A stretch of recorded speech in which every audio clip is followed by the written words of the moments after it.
welcome back to the podcast. So, today I'm going to be talking about people pleasing. This is something that comes up a lot, and it's a bit of a loaded topic for some people because there's different schools of thought on why people fall into people pleasing as a coping behavior, the pros and cons of it, whether it's a positive thing or a negative thing. But basically, I thought today it would be good to explain it, to break it down, to show very clear and visible signs that you're caught in that people pleasing cycle. Um, I'll just get stuck on. So, people pleasing in many ways is when somebody chooses to disregard their needs, i.e., the needs of the self, for the sake of others, consistently and regardless at the cost of their own well being. So, basically, when we think about people pleasing as a coping stance or as a communication style, very often the perspective shift is on the other person's needs, and the context of what's going on at that point in time. So very often there's a lot of denial of the self.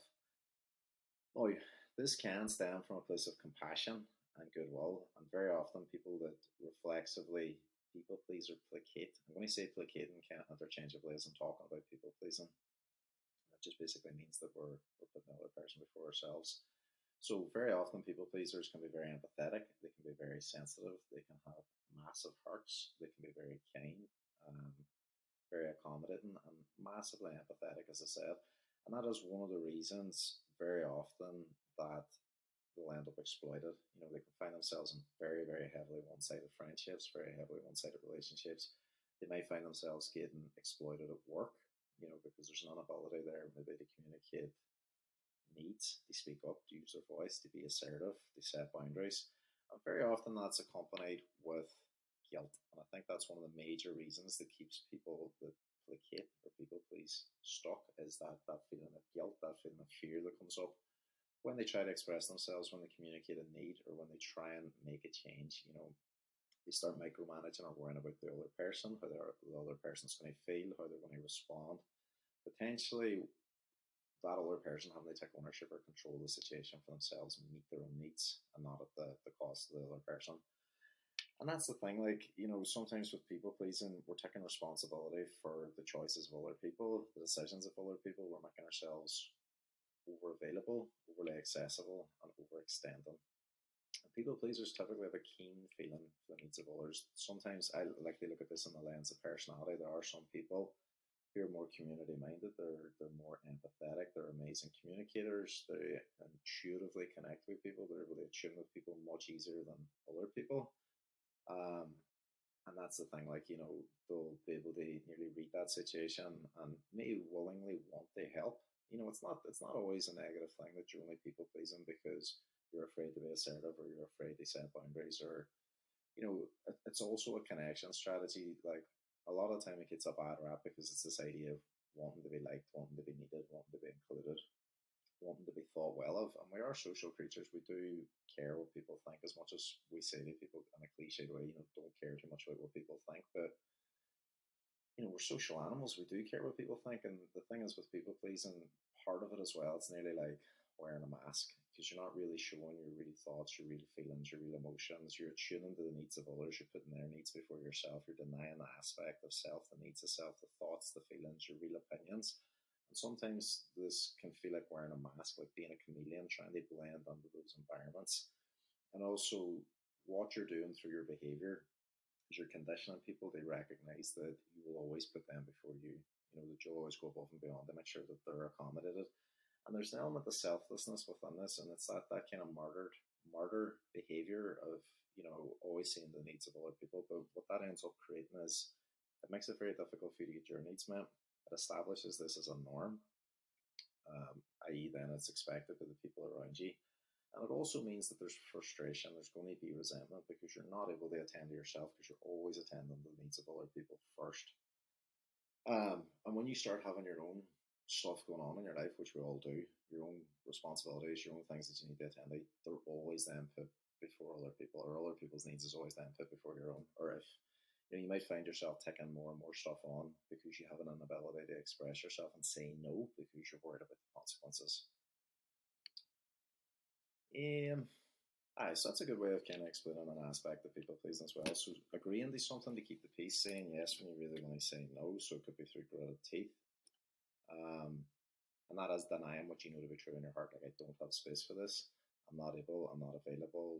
This is too much. And it's pushing all those emotions down, pushing all those feelings down because you don't want to let somebody down. You don't want to be thought badly of. You don't want to upset the other person. You don't want the other person to guilt you or manipulate you or be angry with you. You don't want to rock the boat. You don't want to feel selfish or whatever other language you want to use for that kind of description, for attending to yourself or making space to kind of see to your own life and the things that's going on in your life. This can also be a diffusal strategy because there's this idea that by agreeing and placating, you're avoiding that fear of you're avoiding that conflict. There's that avoidance is a strategy. You're not putting yourself in a situation where you're going to have to deal with escalating behavior or conflict or disagreement. And that's the thing. Then that becomes, for some people, the default way of coping. So they start saying yes as opposed to actually allowing themselves to have an opinion. They say no. They set boundaries. They be assertive. They speak up. They use their voice to get their needs met because there's overwhelm connected to those situations.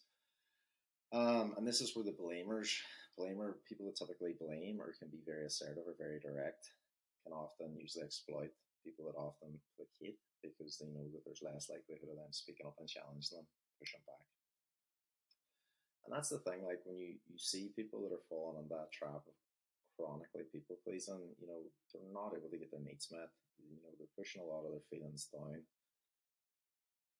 And that's like when we think of these people, they're often very kind, very loving, very big-hearted people. But beneath that, there's going to be disappointment. There's going to be hurt. There's going to be frustration. There's going to be resentment. There's going to be fear. There could even be embarrassment around having certain needs that they're not allowed to meet, because they're not living from a place of freedom. They haven't got the freedom to fully express themselves. They haven't got the freedom to show up authentically and congruently, which means really showing that real aspect of self to the people around them, because there is that fear of rejection. There is that fear of confrontation. There is that fear of not fitting in or not being enough. And that's a very, very difficult place to be in, because that strategy has probably been there since childhood. It has probably served that person throughout their life as a means of connection, as a means of getting elements of their needs met. That was maybe how they got approval, how they were seen, how they were validated growing up. It's not like they've just adopted this strategy. There could also be conditioning that was brought on from the family of origin around what it means to be a good person, to be selfless, to be that kind of murdered person.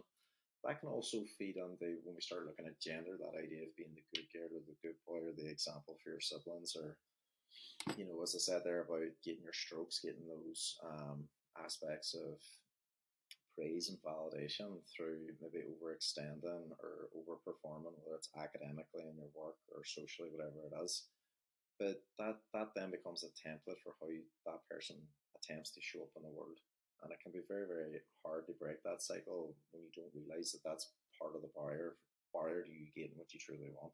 It does serve aspects of connection, but it's not that full authentic connection where you're being yourself, fully being yourself, seen for who you are and accepted and validated for who you are. It's that idea of who you need to be and how you need to serve with other people in order to feel an element of connection. So at the core of that placating and people pleasing behavior is a denial of the needs of the self for the most part. And it is that perspective shift and focus shift onto the needs of the other person, what they want, what they're communicating, and also the context. Now, we're also, when we're on that cycle, we're trying to take responsibility for them, for what's going on with them. And it could be coming from a very loving place, like looking to help them out, looking to support them or whatever. But when this is chronic and this is reflex, and you do this without thinking of the self all the time, for like in loads of different contexts, whether it's with friends, family, colleagues, work, whatever it is, because there's an inability to say no out of fear of rejection, fear of confrontation, or whatever it is, then it's problematic. Then it is something that has to be looked at. As I mentioned, like a lot of this behavior, like when we think of the traits of people that do chronically placate, they're often very kind, very compassionate, very empathetic, very attuned to the needs of others. And look, kindness is a strength. It's like none of these things that I'm talking about are negatives. It's just that all those strengths that we so willingly give to other people, that kindness, that empathy, that compassion, that support, that willingness to be there to help them, is aspects that has to shift back to the self, where you attend to the self. And part of that is recognizing that you you don't need to feel this crippling guilt when you say no. Obviously there's conditioning that has to be worked through with that, but you need to be able to take care of yourself. You have to be able to set limits with people, otherwise you're going to be exploited. This is where the boundary setting comes in. This is where learning to use your voice comes in. This is where learning to be grounded, regulate the nervous system, to feel safe enough to be able to use your voice, to be able to express yourself, to be able to model new body language and behavior, to be assertive, to be able to say no, to be able to put limits on things so that those relationships that have lasted in your life start to adjust and you can start to be treated like an equal within those. And as I mentioned, that kindness and empathy, it's very readily extended to others, but it needs to be shifted back towards the self. And that's the thing, the guilt that the person feels, of that judgment of being selfish or self-centered, whatever language they might use when they think about doing something for themselves, that needs to be worked through, it needs to be let go of. And also, when we look at what's behind that placating and people pleasing behavior, whether it's doing something for somebody or whether it's blending in or toning down your personality or not saying what you really think and feel, it's because, it's seeking approval, it's seeking connection, it's seeking validation. But part of that as well is it's costing you your authentic expression of who you are at your core. And that's the thing.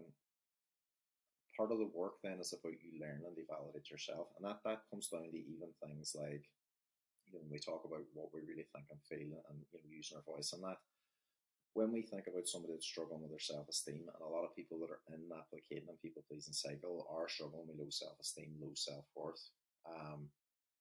They do struggle to make decisions. They do struggle to think for themselves. And what you'll find is they're constantly caught in that seeking reassurance trap. Maybe asking 3, 4, 5, 6 people what their thoughts are before they'll have any kind of indication of what they're going to do. They're not able to fully trust themselves. They're not able to fully validate their decision making before they take action. They'll seek out that approval of other people. And that is obviously something that needs to change. So I'm just going to run through a few things now, just giving out signs of where people pleasing can show up in certain scenarios, in certain contexts, just things they look out for. I'm going to obviously try and cover as much as I can within this episode so you can come back and you can reflect on it. You can send it on to people that this may be helpful for, might give them that bit of perspective to catch where these behaviors might be showing up in their lives. So people pleasing in friendships can look like heavily one-sided friendships, and you might find that you're the person that's putting on all the effort to maintain the friendship. You might be the only person that's maintaining the contact. You might feel like you're the person that constantly has to chase after them in order to maintain the friendship or for the friendship to function. You might be the person that has to give up your time, energy, money, financial resources, your emotional space. You might be the person that has to constantly hold space. But it's the main thing that would stand out in that scenario is that it's not reciprocal. It's a one-way system. You are this person for the other person, but you're not getting your needs met in return. So you don't get treated the same way that you may be showing that, or how you might be showing up for that friend. And when you do try and show up certain things, you do try and get vulnerable, you do try and be authentic, they don't hold that space for you. They might shut certain topics of conversation down. This person might not be a safe person, so you might even have read the situation that when you try and bring certain things up, to talk about certain things, or you try and maybe even dip your toes in water to be slightly more assertive, that gets shut down, that you're discouraged from speaking up, that it's their way or the highway, or there could be elements of punishing behaviour that show up, and you've learned to read that in that situation, I can't be myself fully with that person, I can't really be fully vulnerable with that person, but I'm afraid of losing this friendship because maybe it's lasted for a very long time. Maybe I don't have a big network of friends, and this is why I tolerate certain things from this person, even though that I know it's not good. Oh, this is not just to get the boot on the friend, it's just to look at this scenario of how placating and people pleasing can show up in friendships and the types of friendships that you might find yourself in. So as I said, it might be very, very heavily one-sided. It might always be about them. It might be what they want, what they're looking for. When you hold space for them, there's maybe very little interest in what's going on with you, or there might be these big periods where there's a lot of emotional venting, a lot of emotional dumping. They come to you when they've got a problem, they just put it all on you, and that's that. But they don't really hold the same space for you, or that energy is not reciprocated about them showing mutual interest in what's going on with you. This is a big one. They actively try to stifle, demean, or put you off your personal growth. Try and stop you from changing, try and stop you from stepping out of your comfort zone, try and stop you from maybe expanding outside your social network and having other people around you. That's a really big flag to look out for. I mentioned safety. I also mentioned respect, like not being able to share your real thoughts and feelings in case this person disapproves or rejects you or puts you down or pulls back, whatever it is. If you feel that you can't be your true real self around this person, that's a big thing that you need to look out for. We always talk about this a lot in relationships, but friendships is equally as important. Um, and when we're talking about our thoughts and our feelings and the things that matter to us or our opinions, if you're sharing this and it's met with like judgment or condemnation or they're putting it down or demeaning it, they're not supporting your hopes or your dreams or the things that you like to talk about, or they make you feel silly for having these kind of things, or make you believe that you're just not capable or whatever it is, or just not even supporting you in any kind of regard, like that's not good. That's not good. And you shouldn't be tolerating that in your friendships. Um, I think at the core of this, when we think about those heavily one-sided dynamics, it's just sitting with that kind of realization of, am I being taken advantage of? Am I used as a resource to this person? Do I feel like an equal? Do I feel valued? And if the answer to that is no, well then you've got to put a soul search and they go through and sometimes we have to look at, is there a willingness or a capacity for this to change if I begin to speak up, if I begin to address what needs to change. Now that's what I'm saying, it's not always on the friend. Sometimes we have to take ownership and responsibility for what we not communicated. We can ask for certain things to be different, we can begin to communicate boundaries, we can begin to speak up and ask for certain needs to be met. And it's kind of like a dance, we can allow that person to meet us halfway. Of course it's their freedom if they choose not to, but we have to take responsibility for our part within that and communicate these things. They offer that invitation for that person to meet us halfway. As I mentioned there, if they're actively sabotaging or holding you back from your growth, or if they're holding you back from like stepping out of your comfort zone, meeting new people, or doing different things, that is something that you're going to have to look at. What else did I want to touch on? Right, so how this can show up in a relationship. I suppose a lot of this can be, there can be parallels in a lot of these. I should just touch on it because when I talk about relationships, when I talk about how it can show up in families, and when I talk about potentially how it can show up at work. So at the core of this, a lot of it's not being able to say no, and agreeing to things, and then having that kind of silent frustration, silent resentment, not being able to put yourself first, not being able to attend to yourself without feeling a lot of guilt. Even when we look at friendships and relationships, we're letting that person always have their way. We're not communicating what we would like, or we just make ourselves completely accessible and available to them and their needs and what they want. You could make the argument that some people do this for an easy life, but at the core of this, they're pushing their feelings down, they're denying what they really want because they're worried about potentially rocking the boat, they're worried about burdening the other person or the other person having a negative judgment or thought about them. A big one that can indicate you're caught in that cycle of placating and people pleasing is always accepting fault even when you know that you're in the wrong. And this can look like constantly apologizing even when you know that you didn't do anything wrong, taking responsibility for arguments even when you know you didn't cause them, apologizing just as a diffusal strategy, and that also would then feed into letting things slide, with like consciously choosing to let things slide with your partner, even though you know you're still feeling really hurt or really upset about the things that have happened. You're choosing not to hold them accountable, not to speak up in any way, shape, or form. Tolerating them overstepping your boundaries, maybe not even communicating boundaries, because again, you're worried about that fear of rejection, fear of judgment, fear that other person thinking negatively of you. Taking responsibility for their mental or emotional space. If they feel bad about something, you then are taking it on as your own personal thing, that you have to solve it, that you have to get them out the other side of it, that you have to regulate their emotions, um, at the cost of the self. And that's the thing, like you find yourself falling into that overextending um, pattern. The denial of the self is a big one. Now that can also be within friendships and relationships. So that can be playing up to an idea or role and molding yourself and do what your partner or friend wants you to be. It's kind of like what I was saying there earlier about being the chameleon, wearing that mask.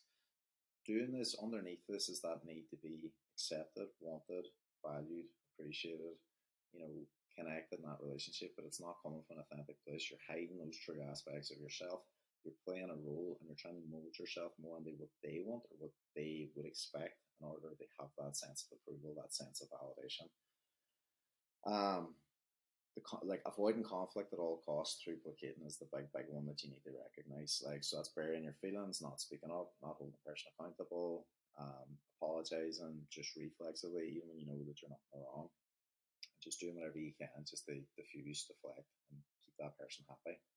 So how that can show up in the family of origin: always being expected to do what you're told, being seen as the good one or the reliable one in the family. I mentioned earlier, they're like the good boy, the good girl, the very selfless one, the martyr one. Oh, they would do anything for anybody.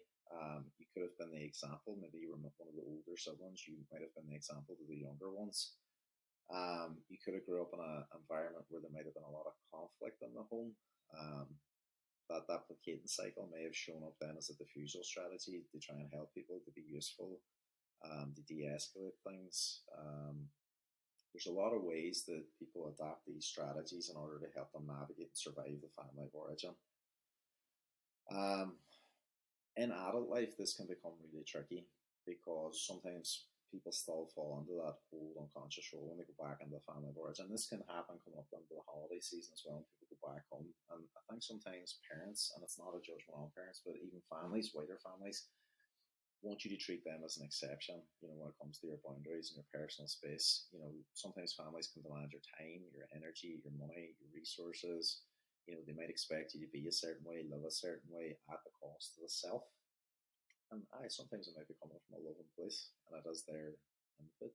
But that doesn't necessarily mean that that person has to take that on as being absolute and change who they are in order to feel connected. And some families will punish this if you go against the norm, or if they try and de-enmesh and be their own person. There could be very, very harsh consequences as a result of that. And some people will placate and stay stuck in that trap because they don't want to rock the boat too much for their family. So you may have been implicitly or explicitly told what you could or couldn't discuss within the family. And that could also be around your own beliefs, your own thoughts, your own feelings. And that in part could end up molding, who you needed to be in the family in order to be approved of, validated, accepted, and that identity that you may have tried to play up to in the family. The parent-child relationship may never come full circle, where you both see each other as separate adults with your own hopes, dreams, and lives. Your parents may still speak to you, in a way that they see you as their child and expect you to behave in accordance to their wishes and expectations. So Virginia Satir talked about the third birth. So this is like when you have de-enmeshed from the family system, you're your own autonomous, independent adult. You see your parents both as two adults, with their own hopes, dreams, background, condition, and all the rest of it. And there's that understanding that although you're a part of that system, you're also your own person, and you've got your own life, and you've got your own stuff going on. And that's the paradox of the adult child. Because you're an adult, you're no longer a child, but your parents are still your parents, and there's that power dynamic, there's that role, and there's also that recognition, I suppose, from the parents' perspective that look, they're their own person now. And some really enmeshed families find that very, very difficult. They step back from their input and influence, and let that person make their own choices, make their own mistakes, be the person that they need to be. Because there can be other things going on. They might be supporting you emotionally, they might be supporting you financially, they might want certain things for you, or it could just be a very, very controlling based system where that person feels smothered, that person doesn't feel like they can make their own choices, or that if they go against the grain or go against the norm, there could be a lot of punishment, there could be a lot of pushback. There could be other elements at play within the family. Other people might shut them down or shut them out if they do the wrong thing. Say wrong, like in inverted commas. And that can keep people stuck in that cycle where they're not able to be themselves, they're not able to make their own choices. And there's that fear of repercussion. This is where that placating in order to get by can come in. Feeling like you have to work hard to achieve things, whether this is academically, business, work, sports, in order to be seen as lovable or validated by the parents. This might be the only time that person ever felt good enough or acceptable. And it might have encouraged you to push on, to succeed, but it might feed into that belief of never feeling enough. You may have been harshly punished when you went against the wishes of the parents and the family of origin. They may have withheld affection or attention in order to get you to comply. So just touched on that briefly. Very clear rules and expectations regarding how you were meant to behave. This may have meant you have to give up or deny aspects of the self in order to be accepted in your family. There may have also been a cultural or religious angle within your family's rules and expectations. So this is really, really important.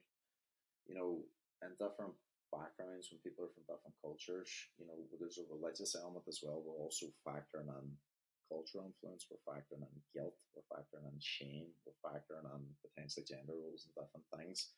and that can, be very very problematic for people that want to make certain life choices without feeling like there's that other extra layer of judgment that comes in if they go against the grain, if they do something that's outside of those rules and expectations. There can be a lot of guilt and fear that's connected to that, and that can be very very overwhelming. It can be very very smothering.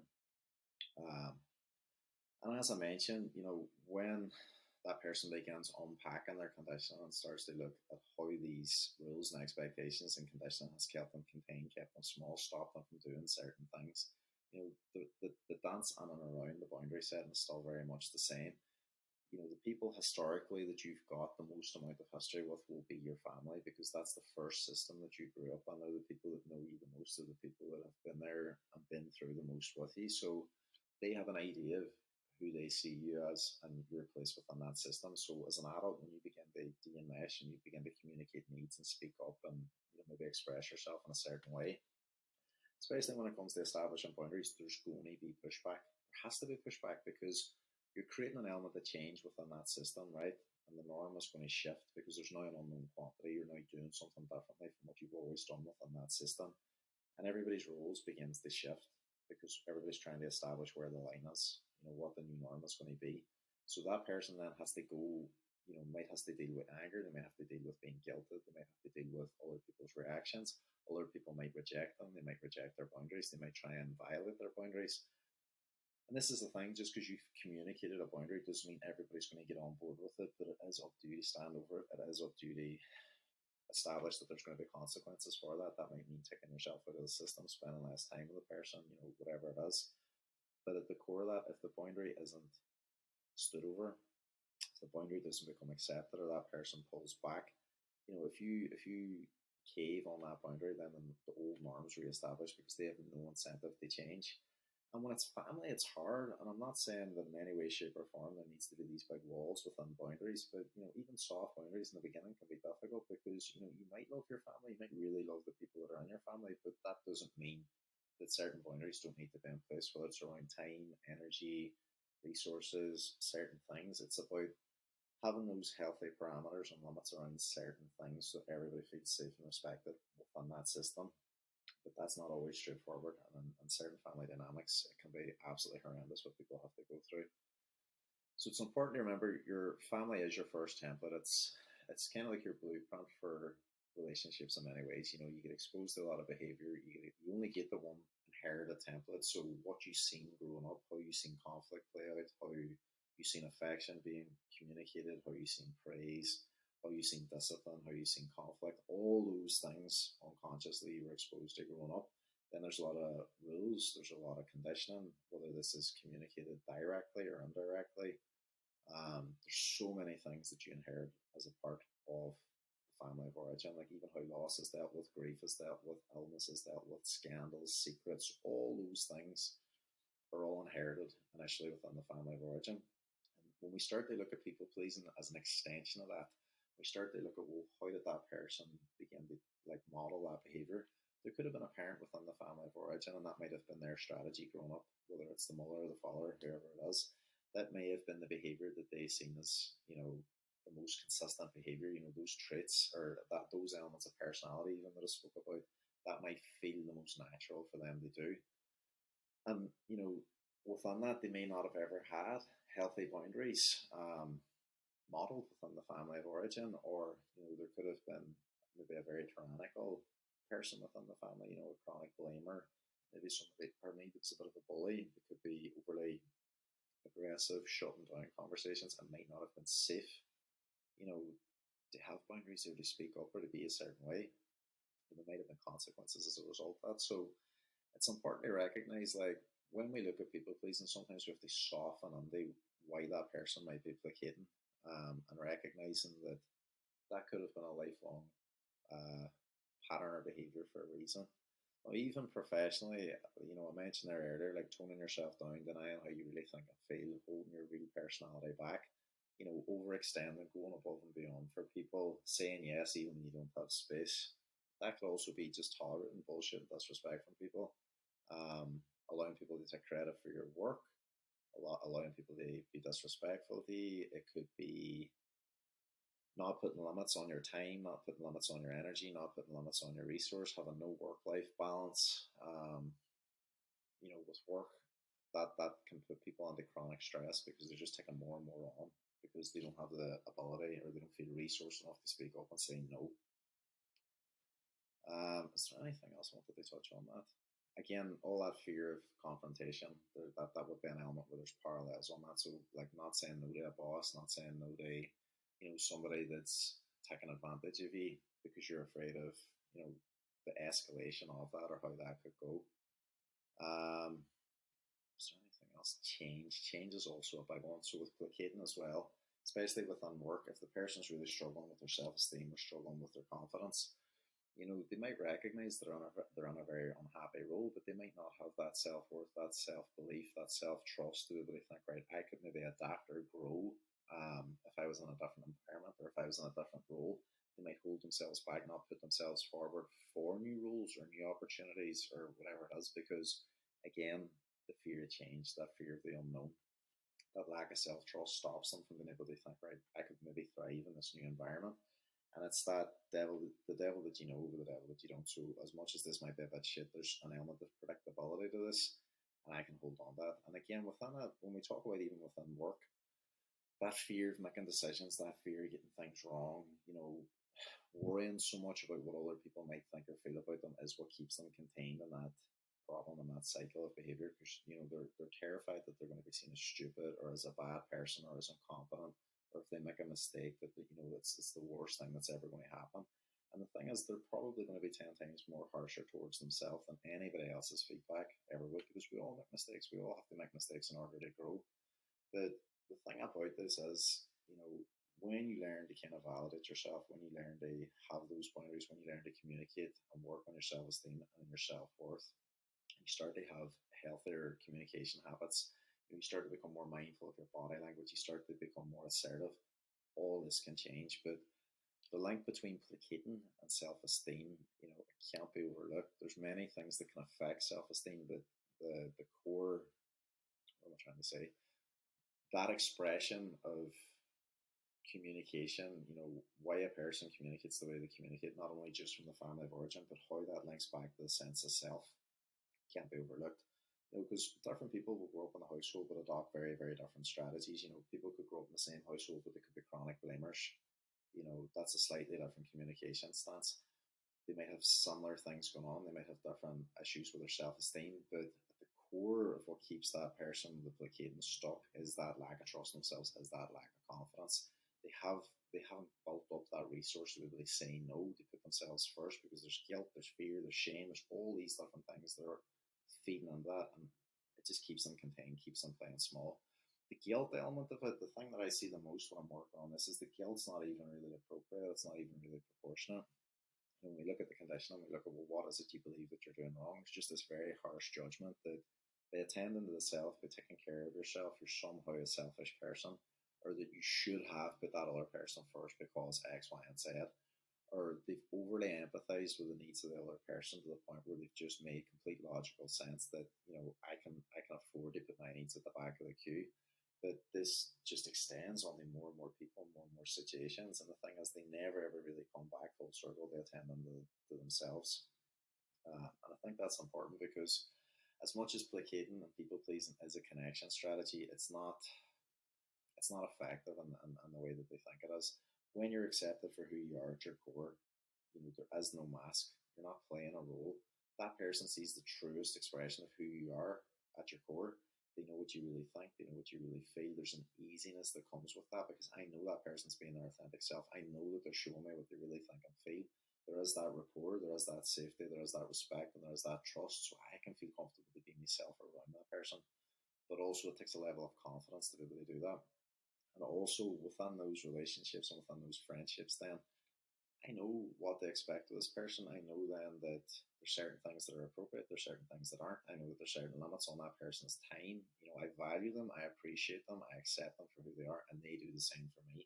So it's a much healthier dynamic when that person's not just saying yes to me because they feel that they have to, when that person's not just running after me and doing things for me because they want to be liked, they want to be validated, they want to be needed, but maybe they're silently resentful or frustrated. It's a much healthier dynamic when people learn to let go of that placating. Now, that doesn't make them a bad person, because, as I say, you can still be massively empathetic and kind and attune to people very easily and be very empathic and all the rest of it, but you still have to be able to take care of yourself.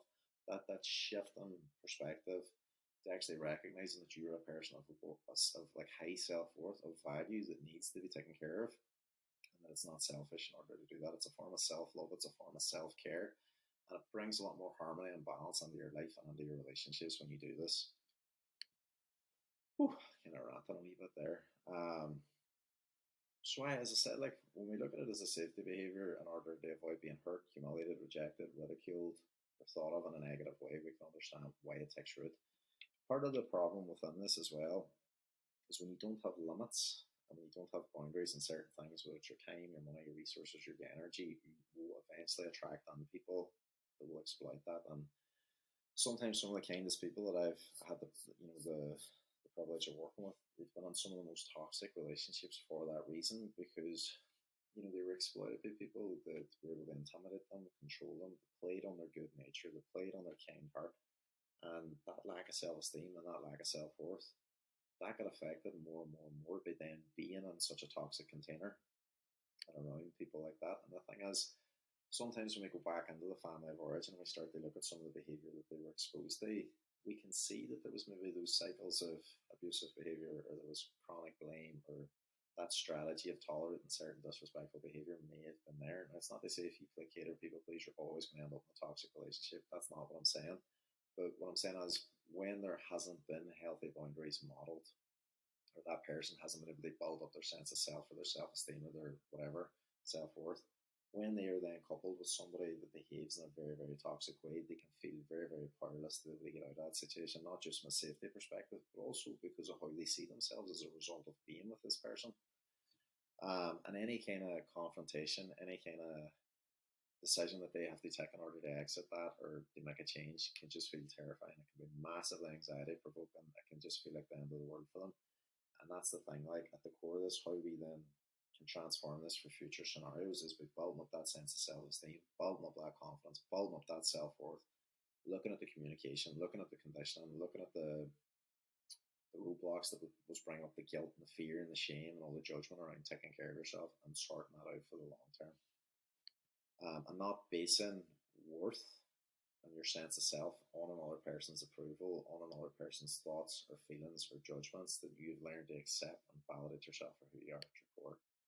And I spoke about congruence there briefly earlier, and that as a term, congruence really means that how you think and feel internally and what you show externally is aligned. Like, you know your worth, you know who you are as a person. Like, I like the way Virginia Satir expressed it within the communication studies. Like, you're operating from the 5 freedoms. You allow yourself to say what you really think and feel. Ask for what you want. You don't feel like you need to always rely on permission from others for you to be yourself. You can take risks in order to move your life forward. You're not toning yourself down, denying yourself, and you show up as that real, true, authentic version of who you are. It's a big part of you being able to express yourself. You've been able to live in alignment, and even in your body language, like that'll be manifesting how you're showing up. All your relationships will transform. Once you become comfortable in who you are, not toning yourself down. And obviously, I'm not naive as well. Like, I know safety and respect and trust is a big element of having a container in order to do this. But on your part, a big part of it's getting out of your own way, allowing yourself to be seen, allowing yourself to be heard, allowing yourself to express yourself in a very authentic way, so that people can begin to see that amazing aspect of self and connect more openly. So, a big part of the solution of working through people pleasing is obviously letting go of the fear of what other people think. And I know it's easier said than done, but it is a big, big part of you beginning to live life more authentically and move forward, being able to make decisions. And I think part of this as well is also recognizing that, part of building your confidence is getting things wrong, making decisions, recognizing that if it goes tits up, that you are building your confidence because you're getting feedback around what went wrong. You can learn from it. But recognizing that you are good enough in your core, and that's not defined by certain achievements or certain parameters in your life. It's also learning to soften on that and recognizing that who you are as a person is enough. You can strive for better, but that you don't define your self-esteem and self-worth by these certain metrics, because when it doesn't work the way that you want, or you maybe fall short, that you're not crippling yourself and crippling your identity as a result of this. I just want to see, was there something else I want to be talking? Also, like just on that, when I'm talking about body language, like when we think of somebody that is just very, very reflexively like a placater, somebody that just will not in any way, shape, or form speak up for themselves, or will just accept mistreatment or disrespect, or say yes even though they mean no, or just beg people to approve of them. Like, when we think of that person, we don't think of a very solid, assertive person. We think about somebody that maybe struggles with eye contact, maybe has their head down, is making themselves smaller, potentially fidgeting, even the way that they hold themselves is unconsciously communicating that they don't trust themselves. And once we even understand that aspect of things with body language, that is something that you can consciously then work on, learning to become comfortable with eye contact. Thinking about like your tonality, the pacing of what you're saying, how direct you're communicating your language, whether you're facing towards the person, facing away from the person, if you're making yourself up and open with your posture. Like all these things are things that you may have made or may not have had modeled growing up. So like that's what I'm saying.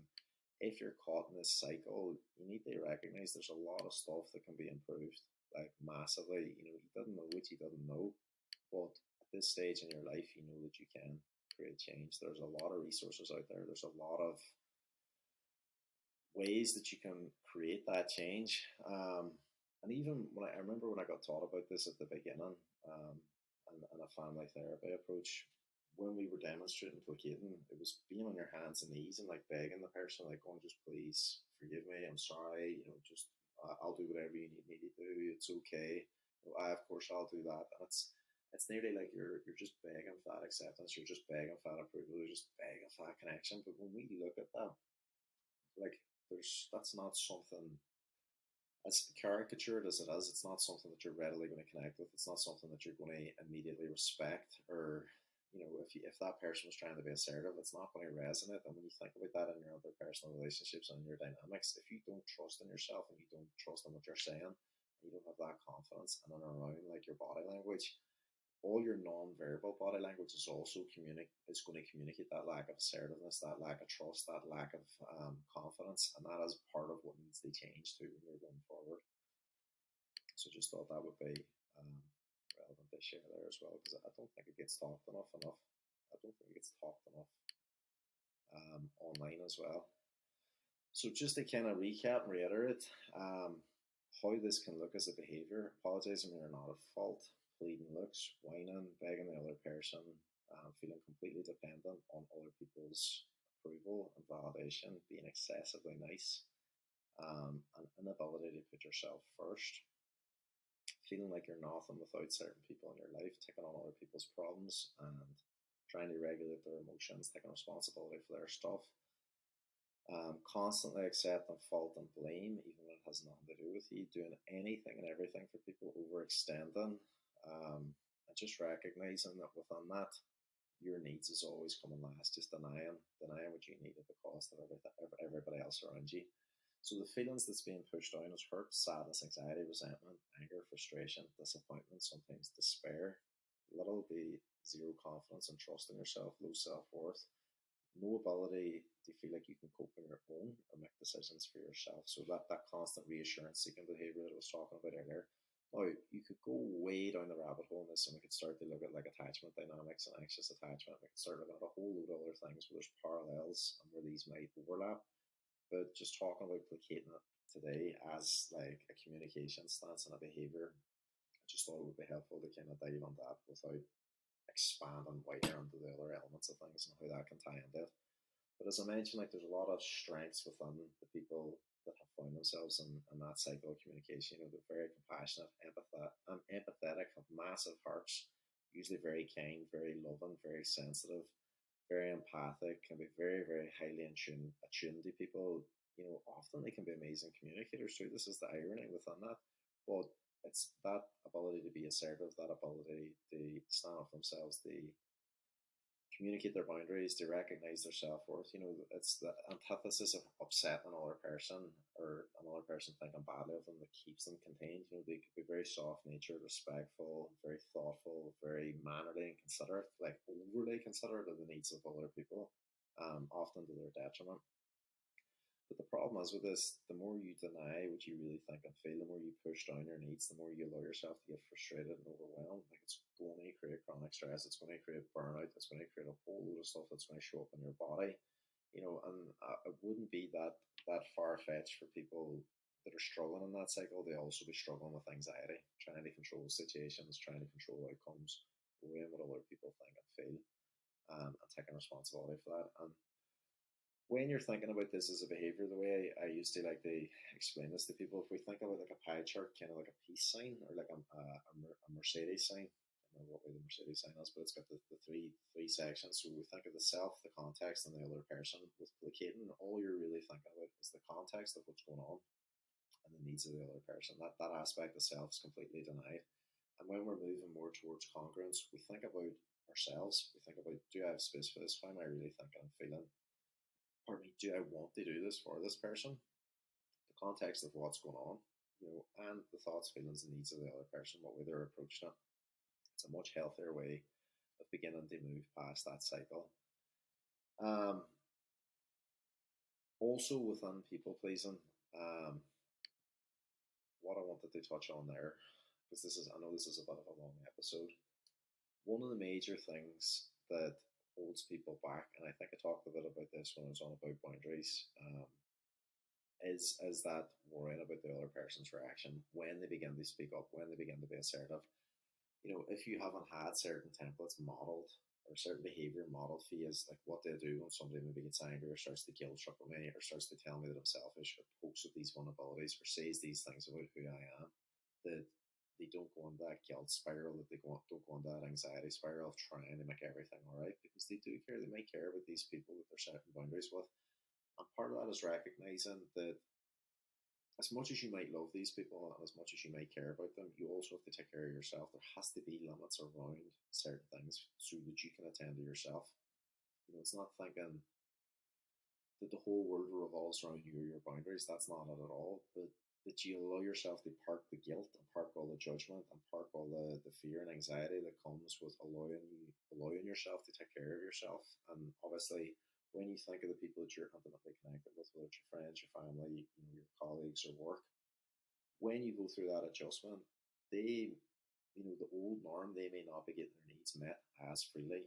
And that's why there is pushback. That might be why they test your boundaries. That might be why they test your resolve, or that might be why they, you know, respond in disempowering ways. They might say things to poke the bear and get a reaction, to get you to cope in the way that you used to cope, to fall back into that dance, they fall back into that old norm. And this is why you need to recognize why the boundary was necessary. So, like, you can learn to regulate your emotions. You can learn to move through those feelings of guilt and that feeling of anxiety and that feeling of fear or frustration, whatever it is, and you can contain that and work on it. But it's also important to recognize, why was this boundary necessary? Why did I have to put that in place with that person? That person didn't value my time, my resources, my energy.